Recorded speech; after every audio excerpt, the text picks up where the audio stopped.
Fightful Faithful, and welcome to the prediction show with me, Stephanie Chase. And today, it's a bit of an odd setup, I know. I am joined by Benno from Grapple, who is with me in Toronto before we head to Forbidden Door, New York tomorrow. Hello, Benno. How are you? I'm good. Excited to be in Toronto. Got a cup of Tim Hortons here, which is the proper Canadian stuff. So yeah, excited to preview the card. I think if we start now, we'll probably be done in about 4 hours, based on it. Yeah, because we have a flight in about 20 hours or so. Yep. So we're hoping to make that flight. We're hoping to get through this mammoth Tony Khan card. But it's great to have you here in Toronto, Benno. And yeah, I wonder, has there ever been a stream on here with two people sitting in the same place? Excited. But please, everyone, let us know that you can hear us.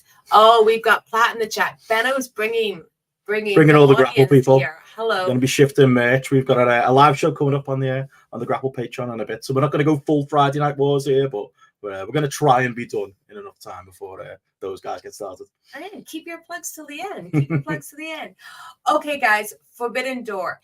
It's a big show, and we want your predictions. So, sorry, that was my phone. Feel free to send us in stupid chats, leave the comments. I want to know what you've got to say about Forbidden Door. But as always, here, I probably wouldn't be here or wouldn't be as lucrative if it wasn't for our lovely sponsors over on Bet Online. So, our overlord, Sean Rossap, is going to now tell you about Bet Online. Hey guys, I'm here to tell you about betonline.ag, the official betting partner of Fightful. It's not just an online platform. They've been trusted for over 25 years. They boast a focus on the player approach and have built their reputation on offering their clients nothing but the best. From cutting-edge technology to enticing promotions and the latest sports betting odds. Whether it be wrestling, MMA, boxing, or football, baseball, basketball, or racing, anything you can think of.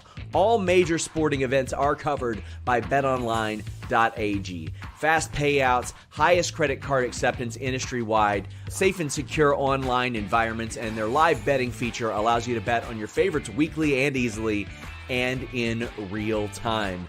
betonline.ag. That's where we're going at Fightful. That's where we suggest you go as well. That's where we get all of our odds at. betonline.ag. Only bet what you can, and please bet responsibly. betonline.ag. Benno, have you ever made any money betting on wrestling? Yes, I used to do better back in the day when Vince McMahon was booking, and it was very predictable. Those WrestleManias in the UK, we can do accumulators. I cleaned up a lot of years, so yeah, nice. It's good to know that that's still a thing you can do. I'm interested as well. I said it was a Friday Night War. I'm pretty sure Sean's on another video right now with Donovan Dijak, so somehow he's in two places at once. He's going full Shane McMahon, I think. He is. Nice. Okay, we've got some great people in the chat. Hello to Gareth. Hello to Andy Ogden. Hello, Scott. Wow, Benno, bringing the people here. Good to see. Forbidden Door, before we get into it, 13-match card. We're going to be in there, in that arena, for hours. And hours and hours. How do you feel about the length of the show? Because I said some things on Twitter yesterday that, a bit of disagreement. But for you, what do you think of this mammoth card? I've seen your comments. You're getting a lot of grief for being British again, which we should clarify that you're not. I'm the British one. He's British, I'm Irish. Yes. Well, we do a lot of complaining in the part of the world that we're in. But I always think I'm a bit of an exception in that I'm quite happy to stay up till 6 a.m. watching AEW mega cards. I'm quite happy to still be sat there while you're stuck in a room with Tony Khan while he's doing the media scrums. With the rest of the great the wrestling media, and I love that. And I think the longer, almost the better. Although I will critique it when the way the cards are laid out, and there's often lulls, and there's always better ways you can do it. I'm actually more worried being there in person. I don't want to sound spoiled because we're so lucky we're going to Forbidden Door this weekend, and then next weekend we're going to Money in the Bank. But of the two shows, I think Money in the Bank's probably going to be a slightly better live experience just because it's going to be shorter. Yeah. Whereas for Forbidden Door, the matches are going to be better. No question about that. But I'm just one of them people. I'm going to be wanting to get up between every match to go for a drink or a walk or, sitting in an arena seat for that amount of time. yeah, we've done it a couple of times. On we Vegas Double or Nothing a couple of years ago was a long one. What else did we do last year? Full Gear. I mean, even All In at Wembley was a long one. Yeah, of course. Yeah, that was good though because there were so many empty seats in the top area. I moved around like 3 or 4 different seats across the day. So as long as I can move around, I'm quite happy. But I do feel a little bit bad for like the people like in Europe who'll be up very late who aren't used to it like I am.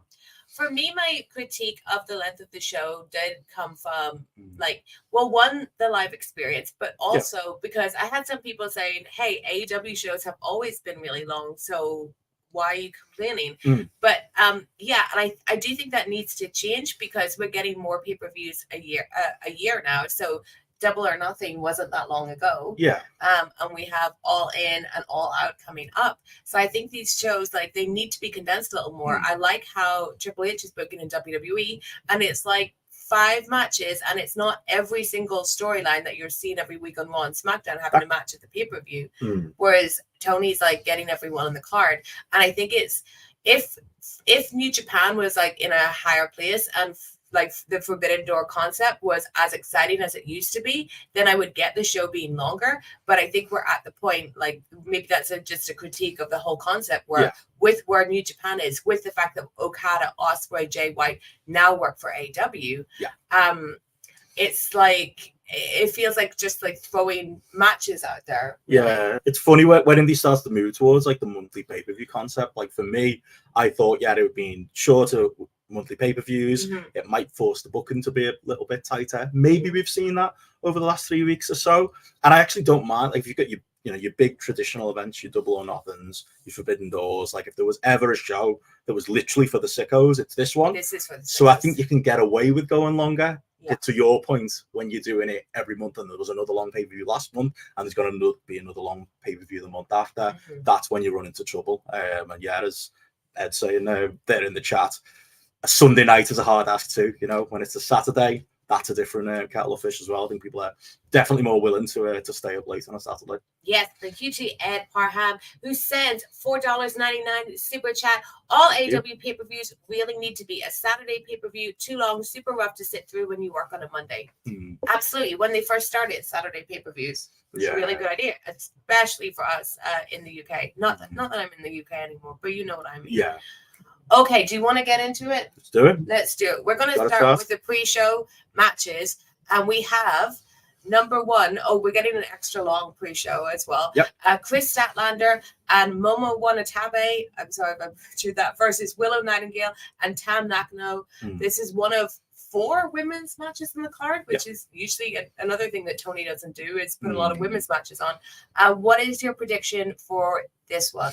Yeah, it's definitely a positive that there's definitely been more place put on women's matches here. It's a good selection of wrestlers as well, so I expect again I think the crowd are going to be hotter during 0 hour for these matches, which are just going to have to be short. I presume Tam Nakano and Willow Nightingale go over to keep the momentum going with Willow, but a heel win for Chris Statlander doesn't seem entirely impossible either. I think people who haven't seen her are going to be blown away by Momo Watanabe as well. So there's that too. But I'd probably go with the Willow team. But I don't know, what's you? I'm going with Chris. I'm going with Chris and Momo, just because I think Willow, such a great like underdog babyface. I can kind of see Chris and Stokely just kind of breaking like her down even more for like just a great like babyface comeback in general in the storyline. But I do think this will be a really good match, and it's a really it's a really good team up to see Momo and Tam Nakano on the card. I like Platt says here, you can do a little bit of story here potentially. If you do put the heels over, you can then get Willow got a big final revenge on Chris. Yeah, she has to beat Chris at the end, but I think there's more story to tell here, which is good. Sticking with the women, up next, Mariah May versus Saraya. Mariah for me for this one. I think she's gonna win, and I want her to win. More importantly, what about you? Am I allowed to swear? Yes, you're allowed to swear. The match is going to be shite because Saraya's in it, but Mariah May's been incredible in AEW and has done great character work as well. So I think people will be invested in it. It does feel like they see more value in Saraya because All In is around the corner, which is I know. Ridiculous. As you know, Brits and Irish, we know. But I do think they might want to lean in that direction and go with Saraya as like try and do the big homecoming babyface thing again, which did last year. Mariah's British. But Mariah is the more over character. If we're gonna do a British homecoming, Mariah deserves it. I don't think they'll do that with her. Like, I think they'll have something planned with her and Toni Storm, but whether it peaks at Wembley or not, I don't know. But yeah, maybe Saraya's a red herring there. I hope so. And it's Pride Month as well, so another reason why Saraya should lose. Wow. Okay. I should probably explain that. Like, just check her boyfriend's Twitter. He's not down for everyone. Next up, we have representing Los Inglabos de Japano, Yunitushi, Titan, and Hiromu versus the Lucha Brothers, Penta, Rey Fenix, and Mystico. I'm really happy to see Hiromu on the show. Yeah. Didn't he get sick last year? And or the first year he wasn't on it? Yeah. Love Hiromu. Who have you got for this one? Yeah, I think I've got match of the night. Oh, most likely. Again, depending on time, I was half disappointed when I saw this was on the pre-show and not the main show. Things they could have switched around there. Yeah, and I love that Rocky Romero's worked as magic here. Penta and Phoenix being in their team with Mystico. I know they're not currently contracted with AAA, but that's a cool thing to see. I love the team of Hiromu, Titan, and Yota Tsuji, so I'd love to see them go over. Penta's in contract season as well, isn't he? Yeah. So that might be a factor as well. But yeah, I could see them maybe. I'd like to see them give Yota Tsuji a big win here, and it doesn't feel like he's on Tony Khan's radar as like one of the next big prospects in New Japan who should be, if you're going to do a Forbidden Door concept, he should be in big matches, especially if we're doing it again next year. So I'd like to see a statement with him. He should be in a big singles match with a young AEW guy on the rise. Yeah. Yes, I'm going to go for the New Japan team here. I want to see Hiromu get a win. And yeah, there's a lot going on with the Lucha Bros. Yes, Hiromu was supposed to team with Sting and Co. On my first Forbidden Door. Yes, thank you, Jason. I was very disappointed. You've always said that Hiromu is somebody you get over massively with a Western audience, given the chance. Yeah. Especially the type of audience that AEW attracts. There would be Darryls aplenty, I think, if Hiromu was given a big spot. Okay, well, now we have, we're on the main show now, because we have the ladder match for the vacant AEW TNT Championship. We have Takeshita, Mark Briscoe, Jack Perry, Dante Martin, Leo Rush, and El Fantasmo. Ooh, do you want to go first? Yeah, I would assume a vehicle for Jack Perry, but it's kind of open. And it being a ladder match, you can kind of get away with going in any direction. They've done a great job of building up Jack Perry to be kind of that mid-card heel. It would make sense if he's obviously in the elite stable and has a belt. So can't really see past him. The high on Leo Rush right now, the high on Dante Martin right now, but that feels temporary just to get to the big ladder match and for those to be the guys doing the big spots. So yeah, struggle to see past Jack Perry. It feels too obvious, right? Because it feels too predictable. Yeah. I think the other person that they've actually been focusing on a lot is Mark Briscoe, just through the pure strength of his promos that are so well featured on Dynamite, because he's so entertaining. Yeah. But he's already got a belt, so him carrying another belt. I mean, it doesn't stop AEW. I know. I was going to say it would be very AEW. Be Will Ospreay. Yeah. Yeah. Takeshita. I mean, Platt says Takeshita, but who cares? Like, I actually wish Takeshita wasn't in this match because I just want him to be doing, singles stuff. I just don't think he has a chance of winning because I think that the elite are collecting belts as a stable. Yeah. They're belt collecting. And of all the people that should have won, it's got to be Jack. It's got to be like the young guy that you're focusing on and building up. And I think it's the reason as well that he's not in the tournament for All In. And they're pushing another elite member to be in that. Yeah. So I'm going to go for Jack Perry as well. I wasn't even against it when they handed him the belt on Dynamite when they were going to do that. I wasn't even against that. Full Eric Bischoff, Triple H. Yeah, I think that Jack Perry should be TNT champion. So yeah, Jack Perry for me. Next up, we have the AEW Women's World Championship on the line. timeless Toni Storm versus Mina Shirakawa. This is a storyline when it comes to Mina, Toni, and Mariah that has been getting a lot of TV time. Yep. It's actually, there's a lot of criticism to be made for AEW's storytelling, and there was in the past a ton of criticism for the storytelling in the women's division. But this is something like, whether you like the Toni Storm character or not, like whether or not like that is for you, this has been well built, tons of TV time. They all have distinct characters. We know what's going on, so completely commend them for that. I can't see Toni Storm dropping this belt. Not to Mina, as great as she's been, and I hope she sticks around. I think Toni probably end up losing it to Mariah, or maybe like a returning Jimmy Hayter if they fit her into this. Yeah. So I think that Toni Storm retains. I think this match will be really good, though. Yeah, it's one of those things where, like, there's a positive and there's a negative to going with somebody as like the linchpin of your division, and they've done that with Toni Storm. Whatever some of us may have thought of the character earlier on, I've cooled on it really. I'm kind of into what she's doing at the minute. I think she's pulled a couple of the worst elements of the character back and has been doing some great work.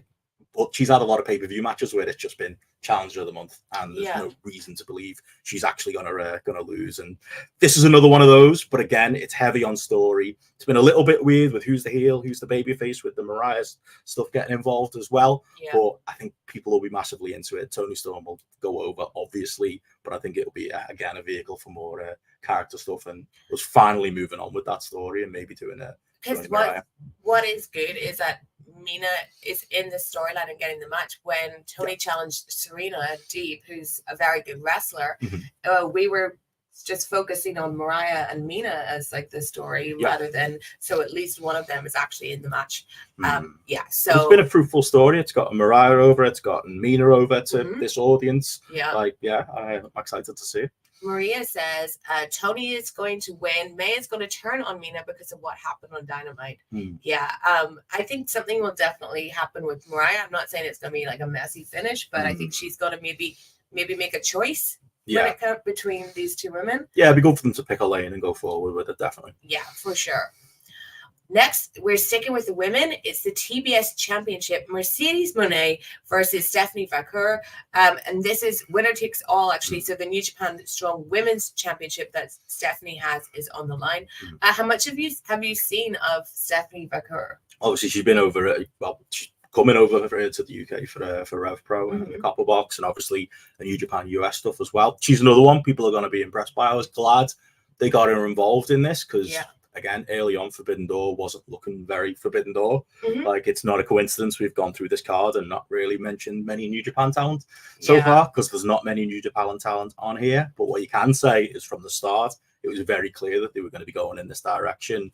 And obviously with the Stardom and New Japan news, this is, a New Japan wrestler. And this is, a belt that Mercedes has got history with as well. So it makes sense from a story point of view as well. And this feels like a big Forbidden Door match. They've done a good job of making it feel special and making Stephanie Vaquer feel like an outsider. So that's all good. But when it's all said and done, Mercedes goes over, right? I mean, that's surely the one. Does the winner take all give you any hesitation? Like, do you see Mercedes like defending on New Japan USA shows, going back to Japan? She probably wants to. Because that's the thing. I mean, is she really going to drop the TBS title as soon? They wouldn't have given it to her if she was going to do that. So yeah, I presume so. That's probably the knock-on effect of what this will mean. It means New Japan get a bit more, and she's got unfinished business over there as well. That's what I think. She never got to do. It's unfinished business because she was so hyped to go wrestle in Japan after WWE, and then it sadly got cut short in that match with Willow. And then I guess she got to the point where you have to sign somewhere, right? And it's going to be AEW. So if she can work this out to be the New Japan Strong Women's Champion as well, get to just do what she wanted to do before in Japan, but also appear on US TV. I think that's really cool, and I think it's actually going to be a really good match as well. I've been super impressed by Stephanie. Presentation. Us girls called Stephanie, we like to make an entrance and put on an outfit. Can confirm. I've been loving her presentation. I love everything I've seen of her, and I think this is going to be a really good match as well. Jason says Mercedes will get hit with every move by Stephanie and sound like a car accident. I'm here for it. Absolutely. Like she is going to bump in this match. They're going to be wanting to steal the show. They're going to go crazy. Yeah. Well, that's the thing. Like, whether they will or not is a question, but because we're at the point where there's 4 women's matches on the card, I think that's going to extra motivate like Mercedes to like show herself as she's not the women's champion, she's the TBS champion, but she wants to like put herself as the star of this division. Absolutely. And that's not just with how she looks, but with her in ring as well. So yeah, Andy Ogden. The more time she spends in the ring, the less promo she cuts. So everything good, isn't it? Win-win. Andy says Vaquer looked class when over for Repro. Yeah, I've only ever heard good things about her from, I mean, I've seen her on TV, but from like a live in-person perspective too, that she has a great presence. Absolutely. Okay, speaking of great presences, we got something opposite now. We have the learning tree. So Chris Jericho and Big Bill and Jeff Cobb, so not Brian Keith, but he'll be there, versus Samoa Joe, Hook, and Shibata. Are we sure? Yes. So this was really, really confusing. And if anyone has like an explanation, like put it in the chat, because from watching Dynamite, and we did a bit of a rewatch of Dynamite this morning, it looked like Suzuki was challenging Jericho for Forbidden Door, which would make sense. You know, like two old guys from each company with a name going after fighting each other. And then that would also make sense with maybe Jeff Cobb coming in place of Jericho and Brian Keith being in like that, being part of the trio. But it seemed like Jericho was he asking Suzuki to be on his team, and Suzuki said, "No, I'll fight you." Yeah, I'm with the chat. That's the first I've heard Jeff Cobb's involved here. I assume that's true, but I guess they're going to clarify it when it comes to the TV over the weekends. Maybe I haven't seen the spoilers, so maybe it was clarified over there, but you'd absolutely be forgiven because we watched the segment, and the way Minoru Suzuki words it is, "I want to face you, Chris Jericho, for your FTW title." Like, that's literally what he says. Instead, and he uses that word too. So if anyone's any the wiser in the chat, let us know. But yeah, I think they'll fully clarify it over the TV over the weekend. Okay. We get to Forbidden Door. Spoilers. It's not on the AW website, for one. I can tell you that. Okay, spoilers, everyone. This is Collision. Collision spoiler read. Little live spoiler read. Jericho cut a promo and was attacked by Samoa Joe, Hook, and Shibata. Jeff Cobb made the save for Jericho and will be teaming with Chris and Big Bill in the Forbidden Door match. So we're still not sure on the Suzuki thing, I guess. I guess Jericho has to get back to Suzuki. They are doing Dynamite in Chicago after this, like next Wednesday, which promises to be a big card, and that wouldn't surprise me if he had the Suzuki match on there, because they've done. It sounds like a Dynamite match, doesn't it? Minoru Suzuki or Tomohiro Ishii come in, they get put over as a threat, and then they lose again. That kind of seems to be the booking of those guys. So expect that. I think that too, Jason. That Cobb's had an open challenge at some point. Yeah, he did say that. Cobb said he was issuing an open challenge. Yeah, one of the New Japan presses. Yeah. Well, maybe he issued it, and Tony was like, "No, thank you. You can team with Chris Jericho." Something's gone on. I think it's interesting though, Shibata mixing it up with New Japan guys. You know, maybe that was the issue. You know, the idea that like if Suzuki was involved. And did the match, maybe it was the original plan and they didn't want Shibata to be working with New Japan guys. Maybe that's become a problem, but I guess he'll be in there with Jeff Cobb. Yeah. So I'm not a fan of this learning tree stuff at all. I just think it's really cringe. I think you're not going to find fans here with this one. Yeah. I'm not going to defend him. I'm not really excited for the match either. What you miss is that the gimmick is that he's terrible. The segments are terrible. But the segments are still terrible, so yeah. You know, that's the thing, isn't it? I guess if you're really, really bad and cringe at something, if you just tell people that you're meant to be really bad and cringe at it, and that you're like self-aware of this, then I guess you can do it on national television. Pretty much. So anyway, who do you think's winning? I don't care. I assume the Jericho team. Yeah. Are you going to enjoy the concession stand or the Oh, we're gonna have a during great this time. match? Hopefully, Great have like a time. nice little balcony, like they had in the T-Mobile in Vegas. Yeah, I So hope they have that. a nice little drink, Genuinely hope they have a smoking area. And if Mm. you're at Forbidden Door and you want to meet me, you can find me at the smoking area during the learning trip. That's us, though. Like, should be said, watch the Buffalo Dynamite. It was inexplicably one of the most over things on the show. So yeah, I think everybody's very hard on one side or the other on that one. Right. I think that I kind of feel like Jericho's team has to win, or what are these people actually learning? Yeah. And they always do something like sneaky with Brian Keith on the outside anyway. So yeah. Too much time spent on that one. Up next, guys, Zack Sabre Jr. versus Orange Cassidy. Is this just Orange Cassidy wins because Orange Cassidy always wins, or do you see anything deeper here? I was glad they gave Zack Sabre Jr. a singles win on Dynamite. I was kind of critical of that the week before in the multi-man not getting the win, because again, he's one of those wrestlers, Zack Sabre Jr. He just appears on Dynamite or sometimes ROH every now and then. Yeah. Sometimes he's got a belt, sometimes he doesn't. You don't know what belt it's going to be at any given time. And he's so hot and cold, and it's hard to invest in wrestlers. I think that's a big AEW problem over time, not just with him, with the roster as a whole. So I'm glad they gave him that to set it up. But it does feel like one of those wins he got to then put over Orange Cassidy in again, a very good match, depending on placement on the card as well. I could see this being up there as one of the best matches. Cassidy wins a lot, and Toni loves him, but he is a consistently good character in AEW, from day one. Yeah, we've been through it all with Orange Cassidy. I think Orange Cassidy wins, but I do think this is going to be a really, really great match. As Chris in the chat here says, ZSJ is a great wrestler. I love his submissions. Yeah, it's going to be interesting to see how Orange Cassidy, because Zack's character is so serious.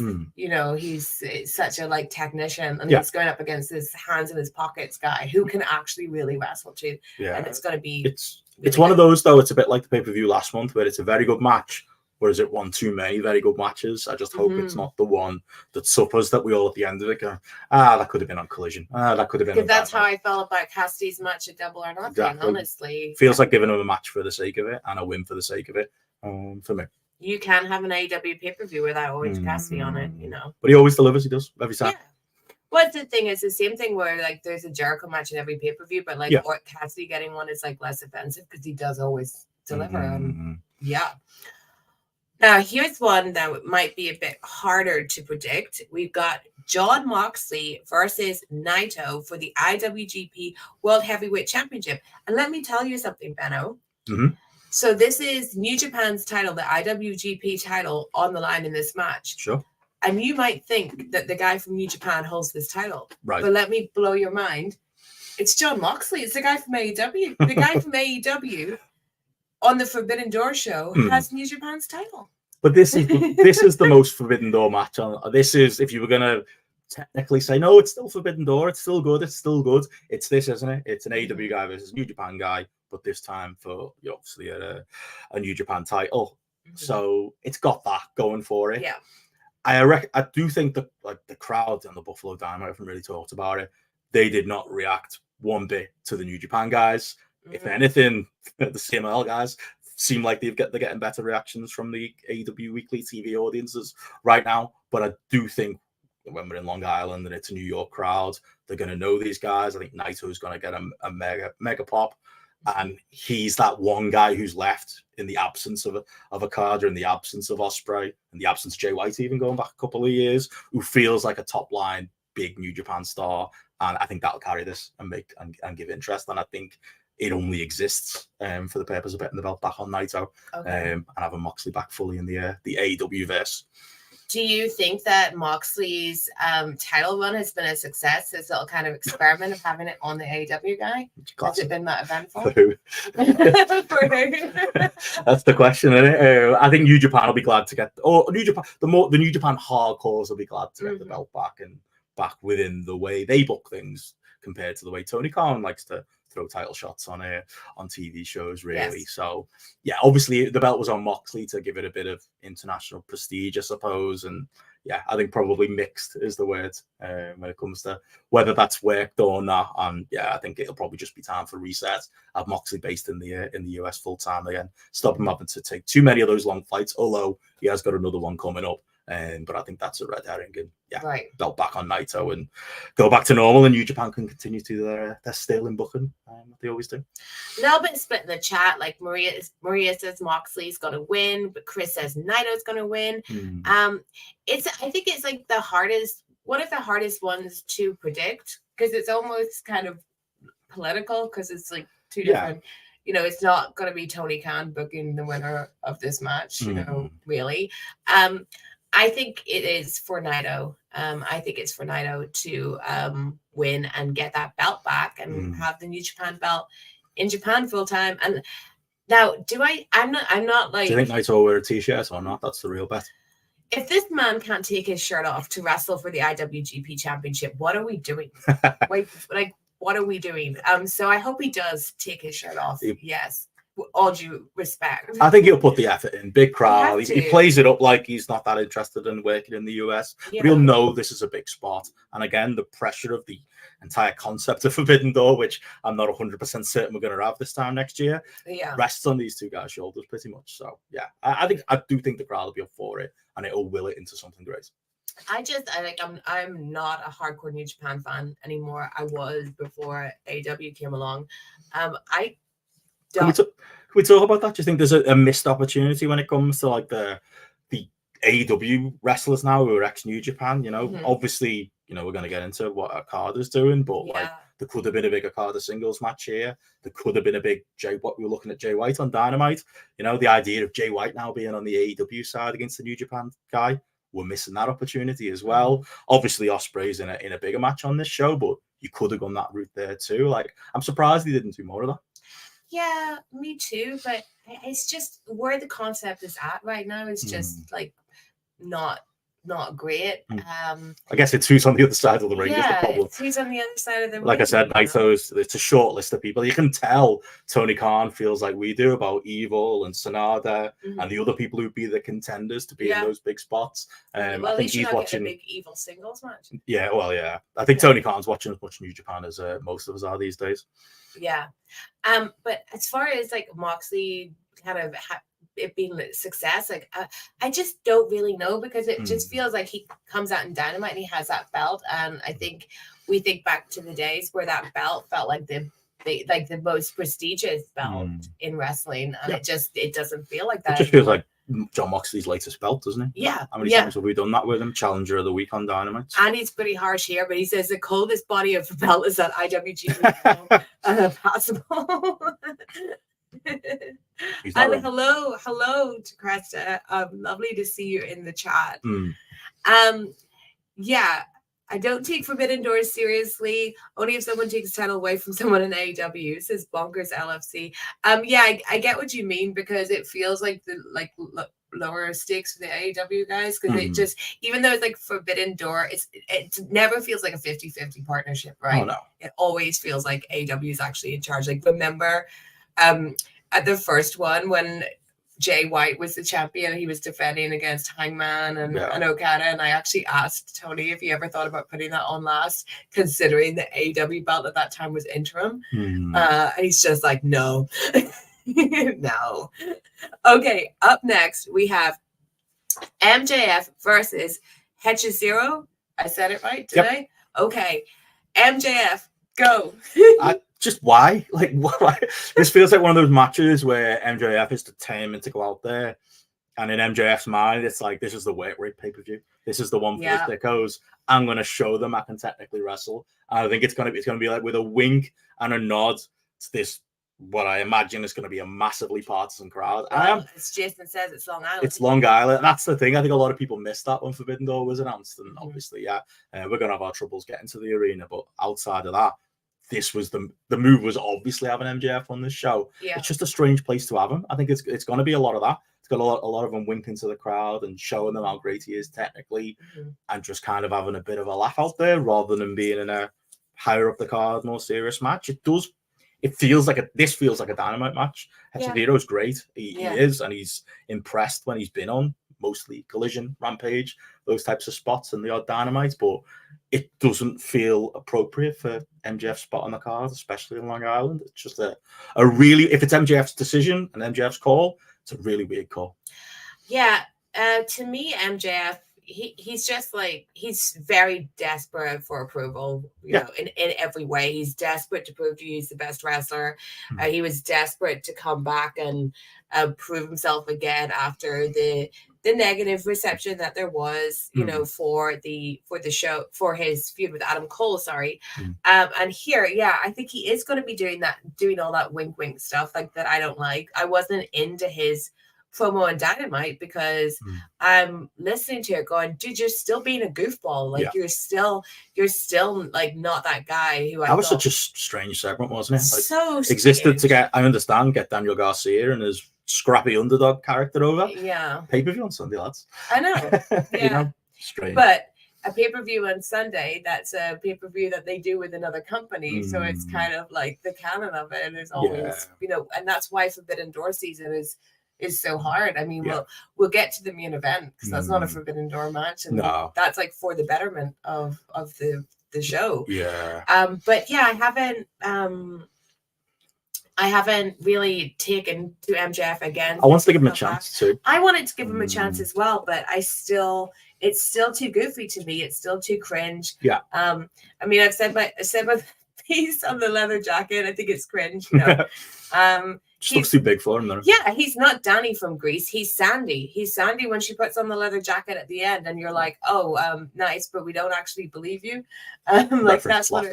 Okay, that's what it feels like. He's cosplaying many different things. When I wish he would just actually be himself. You don't need to be Triple H. You don't need to try and like look hard or whatever. Like just be yourself, and then I don't know. But when all this goes downhill, I agree with you. I would prefer MJF a heel. That's a bigger conversation. I don't like the ironic babyface. But again, we're in Long Island. Like, it's gonna work, isn't it? It's gonna be, again, one of the last attractions of the night. It's what they're gonna want. Maybe after that we can get down to some serious business with them. Yeah, some serious business would be good, and I'm sure he's going to have a big match all in. Yes, they're teasing an Ospreay direction for sure. So winner MJF. I mean, yeah. You see Hechicero going over there? I would love the swerve of that. I would love the unexpected shock, but Adam Cole cost them the match or something. Oh, don't. Wouldn't shock you, would it? The Forbidden Door should be locked for Adam Cole for this match. We can't have that coming back. Keep him around. We can't. Okay, up next we have the Elite, and that is Matthew Jackson, Nicholas Jackson, and Okada versus Scissor Ace, Anthony Bowens, Max Caster. Yes, you know them as the Acclaimed. And no, it's not Daddy Ass. No, you're not getting a Billy Gunn match, Benno. You're not getting Billy Gunn in the ring. They're not selling for anyone and not taking a pinfall. Instead, you're getting Tanahashi. Jesus. Okay. What do you think about this? They're trying to reheat the Acclaimed for sure. I think that the Acclaimed kind of fell down a lot, and now by putting them in with the Elite here in the mix of this, definitely trying to reheat them. Billy Gunn maybe showing a second of self-awareness by stepping back from this match? I don't think that man has any self-awareness. I don't know. Jericho wouldn't have done it. Billy Gunn did it. Maybe somebody's tapped him on the shoulder and gone, yeah, mate, it was 22 years ago when you were a thing.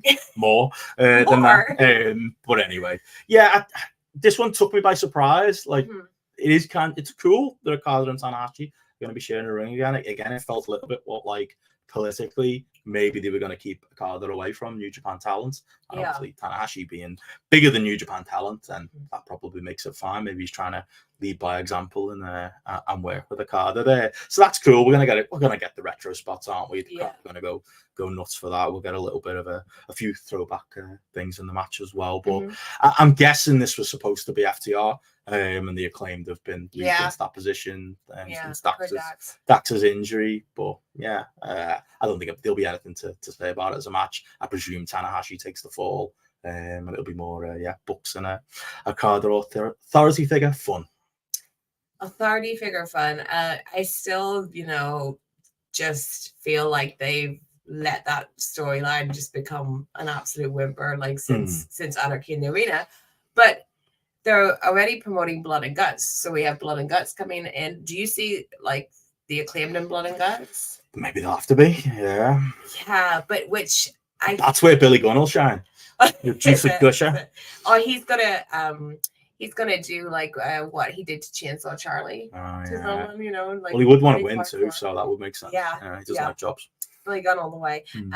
I think the Elite are winning this. I don't think you can have this kind of heel storyline. Again, Tanahashi's at a point now where he's there to take the pin. Like, no, actually, maybe I'm wrong, because the Acclaimed are getting a tag title shot against the Young Bucks, and I would assume that the Young Bucks aren't dropping those belts. So maybe the Scissor Team get the win here for the Young Bucks to get the win over the Acclaimed. Yeah, maybe. Maybe. Well, at least there's like a little bit of yeah, you go with that. We'll make it interesting. You go with that, and I'll stick with my choice, the Elite. Okay, so men's Owen Hart Cup tournament first round match. We have I keep thinking you're about to say the main event. This is so funny. I know. What a card, ladies and gentlemen. My God. You will look. We're getting our money's worth, aren't we? Look, I did see in the chat. I did see Apollo.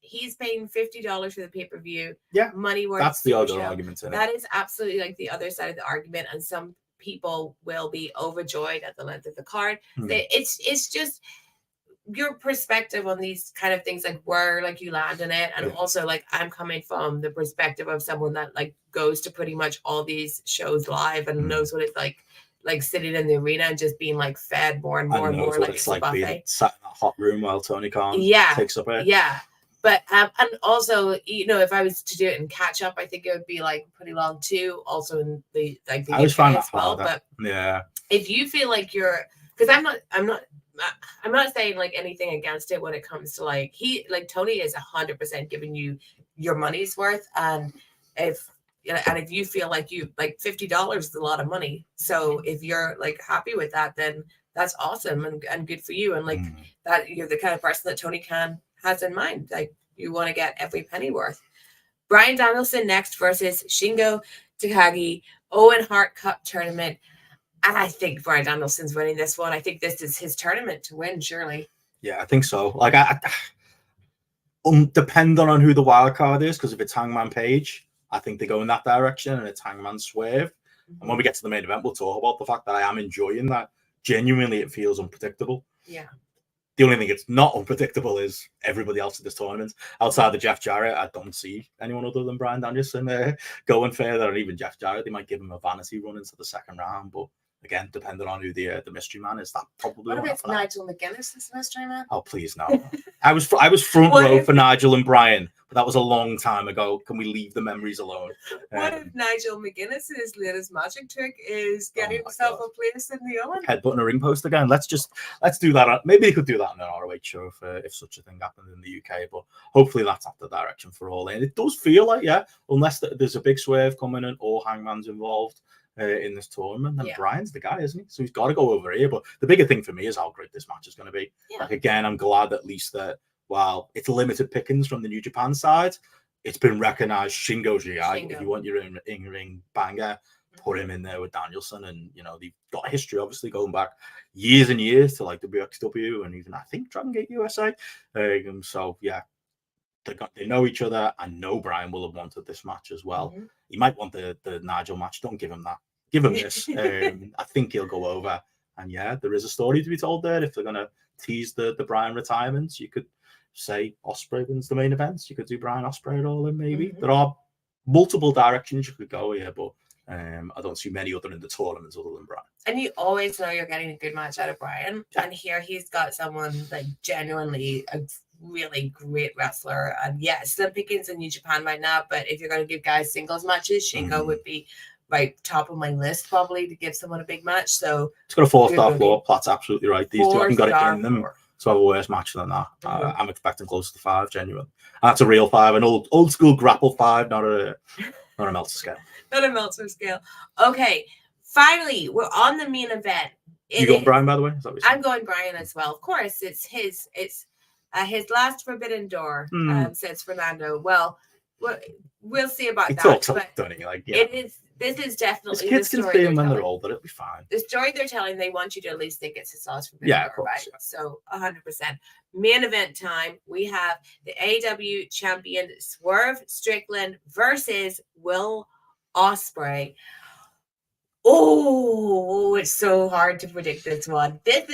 How shocked were we when we found out this match was happening at Forbidden Door, when people were thinking that has to be the all-in match, right? Ospreay, Wembley, England. No, we're getting it in Long Island. We're getting it at Forbidden Door. This is one that we could spend all day debating, like the merits of both men and the merits of when to change the championship. I'm going to go with my heart, and I'm going to say Swerve because I do want Swerve to keep this belt. I think he's got a really good thing going, and I want him to continue with that. And Ospreay is going to be absolutely fine losing this.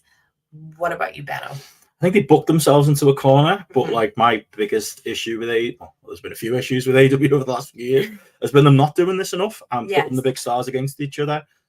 I heard you and Wade Keller talk about it. It's a point I've always made, the amount of Cody matches left on the table, the amount of Punk matches left on the table, the amount of Hangman Page matches left on the table that we never seem to get, Omega as well. You never know. So I'm glad that like two of the hottest wrestlers in AEW are wrestling each other. I'm just so weirded out by the fact that it's not at all in, because it felt like a layup. And it felt like, obviously, after that reaction Ospreay got last year, that even us as British and Irish people, we were shocked by, knowing Ospreay, didn't realize like an AEW audience would react to him that much. And it makes so much sense for him to be in the main event of All In. So I want to think they've got a plan. I want to think we're getting this now and not All In because there's an even better idea, whether that's Ospreay still got the belt, which Ospreay wins the belt and goes in as champion. I could see that. They could go to a rematch. I guess you'd have the problem of the Owen, or they could go to Bryan or the mystery person in the tournament with Ospreay. So I don't rule out Ospreay winning. Like Head kind of says Swerve, I think, because again, the Sophie's choices. Swerve has been he's a world champion. He's still establishing as a top line guy, and you don't want to cut his legs out this early. But at the same time, it's All In coming up, and you want Ospreay in the main event, so they might have to make that hard choice. I'm leaning Ospreay now, and I think that probably goes against the betting odds as well, but I'm leaning Ospreay. I think he wins. Now, do you see this being clean, or because Double or Nothing, I think we had 27 Don Callis appearances. So do you see Don Callis, Prince Nana, anyone like that doing something that makes this not a fair That's finish? what they've set up. So obviously, if Ospreay doesn't win, I guess it's going to be something to do with that, where the Callis family get their big revenge for Ospreay somehow still being in the stable after all this time. And again, that could be the explanation for why he's been in the stable this long. But if they have Ospreay lose here, what do they do with him at All In? Like, what's the plan? I think Ospreay should be the first thing on your list. For MJF in a non-title match, maybe.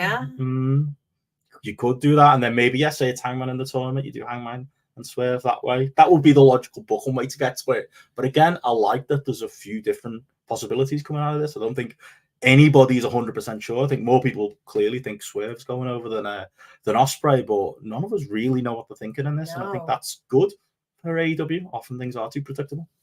Yeah, it's because there's been so much talk about different things in AEW, like storytelling and whatever, but at least what we're getting at the top of the card here, like, I do think it's a good story. I do think it's very intriguing. I do think it's really hard to predict. Fernando says AEW did an excellent job building this match and making it very unpredictable. Absolutely true. They go on to say Swerve wins with a lot of outside interference. I don't want that. Like, I don't want the outside interference. And I'm hoping that the Callis mention was kind of a red herring of us all having like a moan of no, not Don Callis getting involved. And it felt so on the nose, didn't it? I think the guarantee though is this going to be a great match, and this is going to be again. We're in a rebuilding period with AEW right now, quite obviously, and you need a lot of time over the years. AEW haven't gone with the hot hands. They probably went with Swerve a little bit late. Ospreay, they've moved into this top position, very quickly, and they've focused the shows around these two guys, and that's something they should be doing, and something they've been doing well the last few weeks. It has been quite well built for a big AEW World title match. Didn't love the tag partners who Yeah. Will they get along? Thing we did on Dynamite this week, but everything leading up to it felt like two big time main character main eventers going at it for the world title. Like that's the way wrestling should be booked. And yeah, if it wasn't Forbidden Door, that would be perfect. It's a little bit weird it being on a Forbidden Door show, but I'm not complaining that we're going to get to see it live in person. Lost Rhino says about All In, I think it's MJF Ospreay for international title, Swerve Danielson for the world title. That could make sense. But also that sounds good too. So I don't feel like we're gonna, feel like done by what we get. It's just hopefully like it will be the best thing for everyone. And I'm really conscious of it being a good thing for Swerve too. I like what Maria's put here as well about possibly Hangman makes a surprise turn and cost Swerve the match. You could do that. I'd rather see, if anyone's going to interfere, I'd rather see it be Hangman than Callis. Not just because I don't like Callis, but just because of that story. Because it's so weird. The Hangman Swerve story is... They did the Virginia Dynamite and Hangman didn't show. Yeah. Again, if he was going to be in this tournament, sure. But there's another Virginia Dynamite coming up before. Oh, is that? There was one in August, so that makes me think that but that's why I think he's not the guy in the Owen either. Right, they're going to wait till then. Yeah. Because I think the guy in the Owen is going to be like disappointing. It's going to be like Sammy Guevara or something. It's like Shawn Michaels, isn't it? In 1998 when he was out of WWE, and every pay-per-view it was like, is this the one Shawn Michaels is coming back? We do it with Hangman every month, and he's probably going to have nothing to do with any of this. We can live in hope, though. We can live. That's AEW's main character. I want to see him back. Okay, so if I give you $100 right now, and you were told to go to betonline.ag to put money on the main event of Forbidden Door, who are you putting it on? Swerve or Ospreay? I think I'll get better odds on Ospreay, so I'll go with it. Ospreay? I'm putting my money on Swerve. You want to bet? Yeah, sure. I think we could get 100 Canadian though. It's a little bit 100 Canadian for sure. All right, guys. Got a good exchange rate. Benno, thank you so much for being here with me literally on here. the show. Literally here. It was either me or the cat, so it was either you or the cat. I mean, I always invite my guests onto my place, but only one of them has flown the whole way to Toronto to make this happen. So thank you, Benno. Yeah, I've been fighting to make this appearance. I lost my voice this week, so I'm glad it's back. Yeah, I'm excited to do this with you, Steph. Feel confident about podcasting again, but yeah, it's been a pleasure. Can you please tell everyone where they can hear more of you and your very British takes? Thank you. Yeah, this is actually quite positive for me because I am looking forward to the pay-per-view. Maybe it's because we're going. Maybe it's because genuinely, I think, despite the obvious fall in numbers and overall interest in AEW, the last 3 weeks of TV have been genuinely good. So I'm quite excited for it. So yeah, if you want to hear some positivity mixed with negativity on YouTube, we're youtube.com/@grapple. That's our Grapple Wrestling podcast. You can watch our spotlight episodes of the guys doing a sterling job holding the fort while I'm away. And yeah, we're on Spotify, we're everywhere podcasts are sold, and I'm on Twitter if you like British men complaining. Twitter.com or X, isn't it? .com /@BensonRichard. Get me over there. Yeah, there's great weekly shows on Grapple that cover all the pay-per-views, AEW and WWE, Dynamite, everything like that. And then over on Patreon, a lot of retro stuff as well if you're longtime fans. But yes, thank you so much, Benno. Definitely, thank you. Thanks for having me. And I, of course, am Stephanie Chase. And if you want to hear something I've done recently, head over to the PW Torch because the Tuesday flagship was myself and Wade Keller. And we actually discussed why people might be not so high on AEW right now. Wade actually did a poll and we broke down the poll of what people said was kind of turning them off. But we didn't just talk about that. We talked about everything else going on in the company and everything going on in WWE as well. And also up on the Pro Wrestling Torch YouTube channel, me and Wade have a 12-minute hot take as well, where we discuss AEW. I will be back. Guys, I'll be back next week with the predictions for Money in the Bank. Be a short which is in Toronto.